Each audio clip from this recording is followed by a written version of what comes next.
Em seus passos, o que faria Jesus? Capítulo 26. Enquanto isso, a igreja da Nazaré Avenue vivia algo inusitado em toda a sua história. O simples apelo que o pastor havia dirigido aos seus membros, desafiando-os a fazer o que Jesus faria, havia causado sensação e continuava causando. O resultado do apelo foi muito parecido com o que aconteceu na igreja de Henry Maxwell, em Raymond. A única diferença era que a igreja de Chicago era mais elitizada, rica e tradicional. Mas, numa manhã de domingo, no início do verão, o Dr. Bruce subiu ao púlpito e anunciou sua renúncia do cargo de pastor da igreja. A notícia se espalhou como fogo em palha em toda a cidade, apesar de ele haver consultado a liderança da igreja, de modo que o que pretendia fazer não foi motivo de surpresa para eles.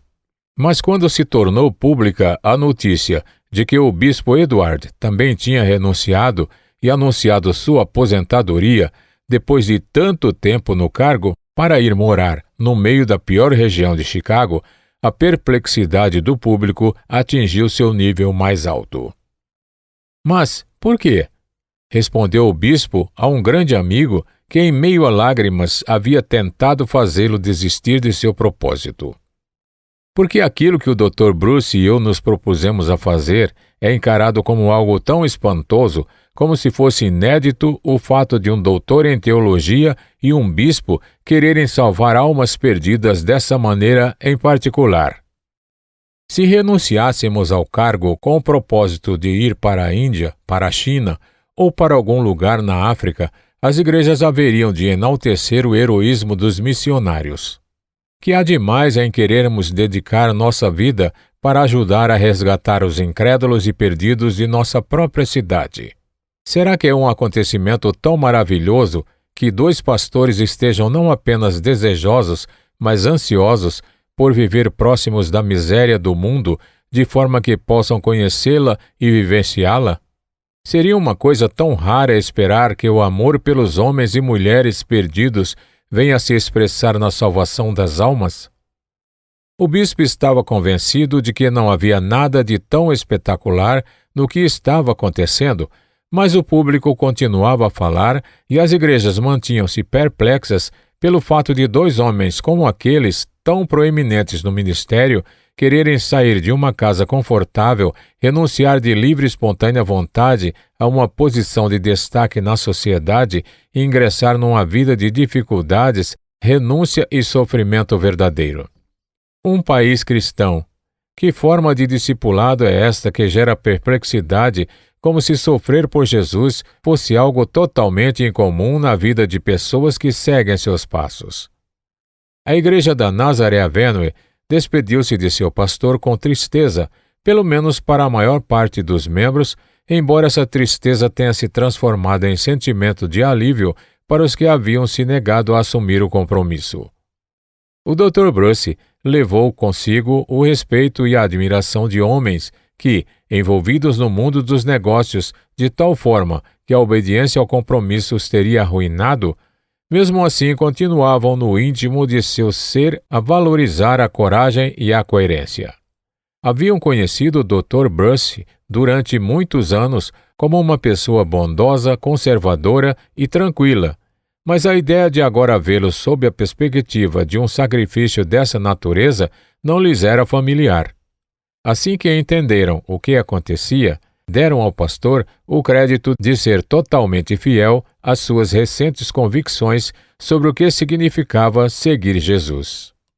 A igreja da Nazaré Avenue nunca mais perdeu o impulso dado pelo Dr. Bruce ao movimento. Os que o acompanharam no cumprimento da promessa haviam soprado sobre a igreja o verdadeiro fôlego da vida de Deus e ainda hoje dão continuidade a essa obra com dedicação total da vida. Novamente era outono, e a cidade preparava-se para outro inverno rigoroso. Numa das tardes, o bispo saiu da comunidade para fazer uma visita a um de seus novos amigos do bairro. Havia andado cerca de 4 quarteirões quando chamou-lhe a atenção uma loja que parecia diferente das outras. O bairro ainda era desconhecido e todos os dias ele descobria um lugar novo ou inesperadamente ficava de frente para alguma necessidade humana. O lugar que chamou sua atenção era uma casa pequena do lado de uma lavanderia administrada por chineses. A loja tinha 2 vitrines muito limpas, o que, para início de conversa, era bem raro naquele lugar.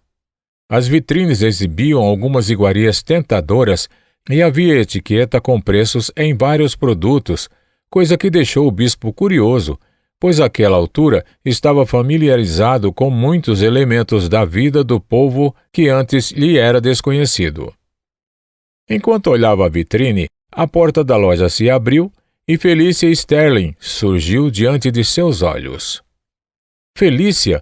exclamou o bispo. "Quando foi que você mudou para minha paróquia sem que eu ficasse sabendo?" "Como o senhor me encontrou tão depressa?" indagou Felícia. "Você não sabe? Estas são as únicas vitrines limpas em todo o quarteirão." "Acho que são mesmo", respondeu Felícia, dando em seguida uma gargalhada que o bispo gostou de ouvir. "Mas como você se atreveu a vir para Chicago sem me dizer nada e como se mudou para a minha diocese sem meu conhecimento?" perguntava o bispo em tom de brincadeira. E Felícia trazia em si as marcas daquele mundo bonito, limpo, instruído e requintado que ele conhecera. Tanto que o bispo não poderia ser condenado por enxergar na moça um pouco daquele antigo paraíso. Mas, justiça seja feita, ele não tinha a menor vontade de voltar para lá. "Muito bem, meu caro bispo", disse Felícia, como costumava tratá-lo. "Eu sabia que o senhor estava sobrecarregado de trabalho e não quis incomodá-lo com meus planos. Além disso, vou lhe oferecer meus serviços. A bem da verdade, eu estava saindo para ir encontrá-lo e pedir seus conselhos. No momento, moro aqui com a senhorita Bascom, que nos aluga 3 cômodos, e com uma das alunas de Rachel que está estudando violino sob o patrocínio de Virginia Page. Essa moça veio do povo", continuou Felícia, usando a expressão "do povo" de modo tão sério e natural que fez o bispo sorrir. "Eu tomo conta da casa para a senhora Bascom e, ao mesmo tempo, estou iniciando um projeto de nutrição alimentar para o povo. Entendo disso, tenho minhas ideias e gostaria que o senhor as analisasse e me ajudasse a desenvolvê-las. O senhor faria isso, meu caro bispo?" "Com toda certeza, farei sim", respondeu ele. A vitalidade, o entusiasmo e os objetivos de Felícia quase o deixaram confuso. "Marta pode ajudar na comunidade com o violino e eu com meus pratos. É isso.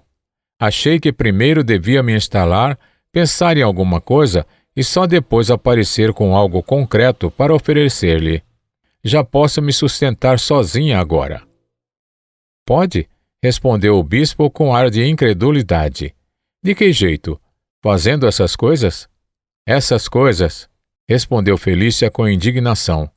"Meu caro bispo, quero que o senhor saiba que essas coisas são os pratos mais bem preparados e naturais de toda a cidade."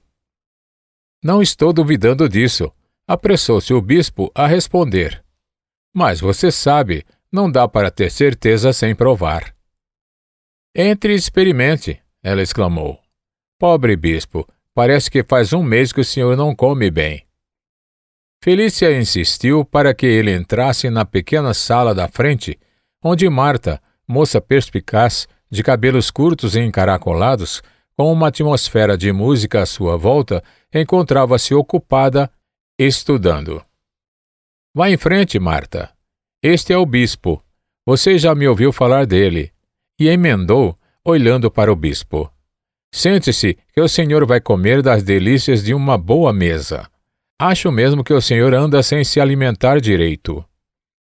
Então improvisaram o almoço e o bispo, que a bem da verdade não tinha tempo para fazer suas refeições com prazer, comeu sob a alegria de sua descoberta inesperada e pôde expressar sua admiração e gratidão diante da qualidade dos pratos que lhe foram oferecidos.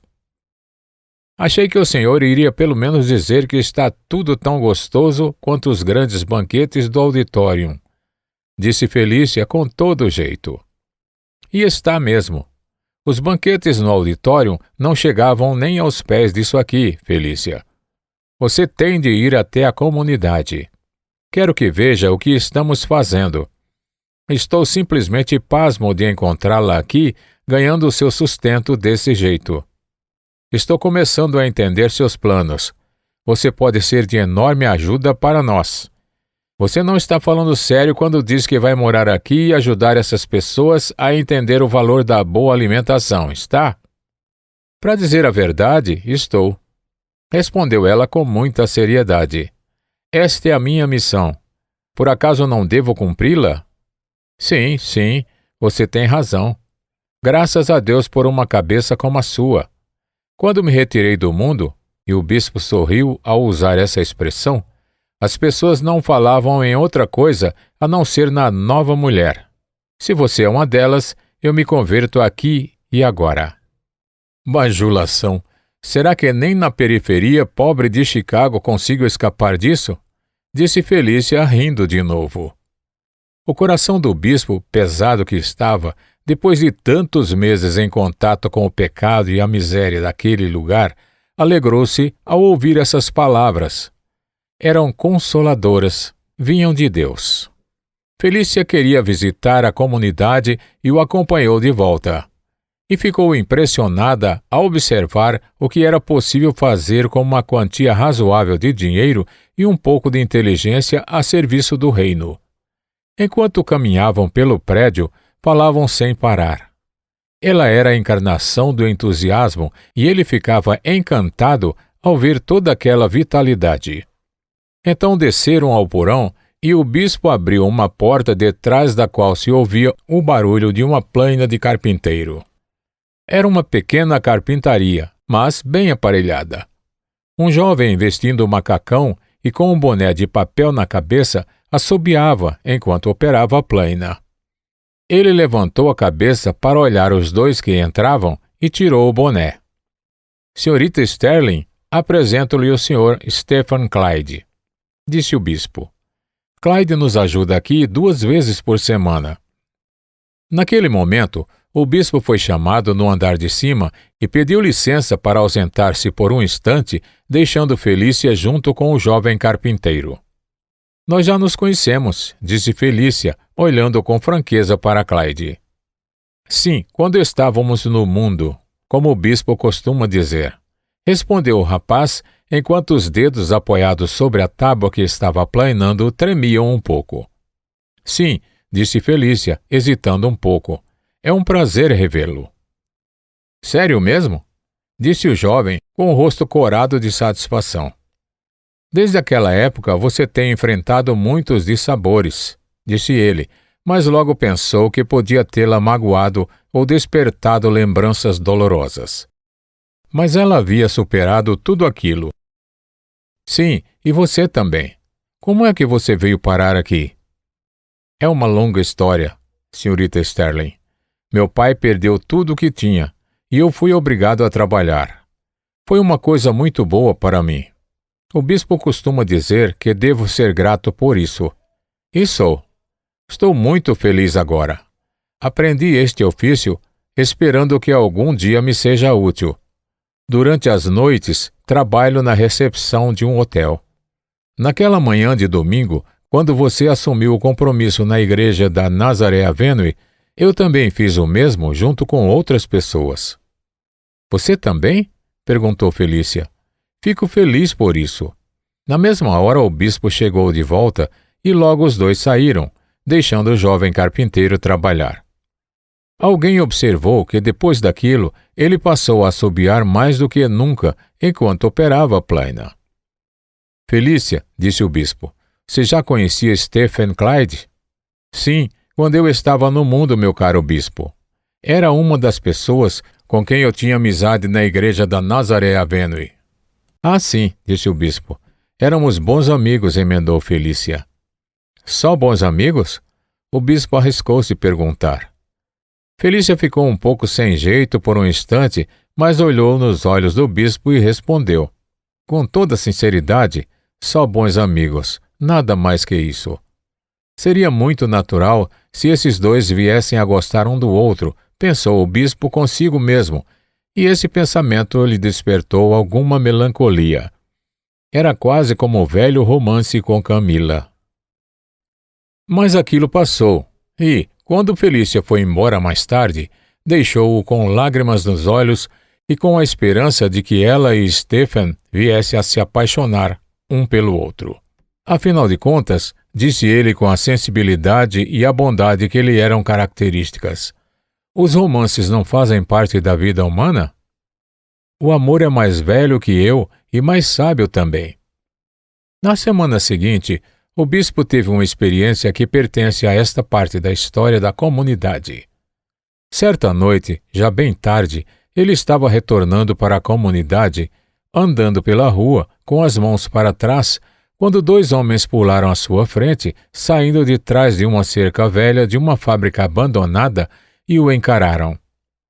Um deles apontou o revólver para o seu rosto, e o outro o ameaçava com uma madeira pontiaguda, evidentemente arrancada da cerca.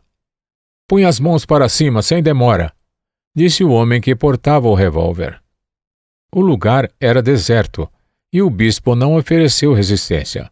Fez o que lhe disseram, e o homem com um pedaço de pau começou a revistar-lhe os bolsos. O bispo estava calmo e não tremeu. Enquanto estava ali, com as mãos levantadas, um observador desavisado poderia muito bem pensar que ele estava orando pelos dois homens. E estava. Sua oração foi respondida naquela mesma noite e de uma forma bem singular.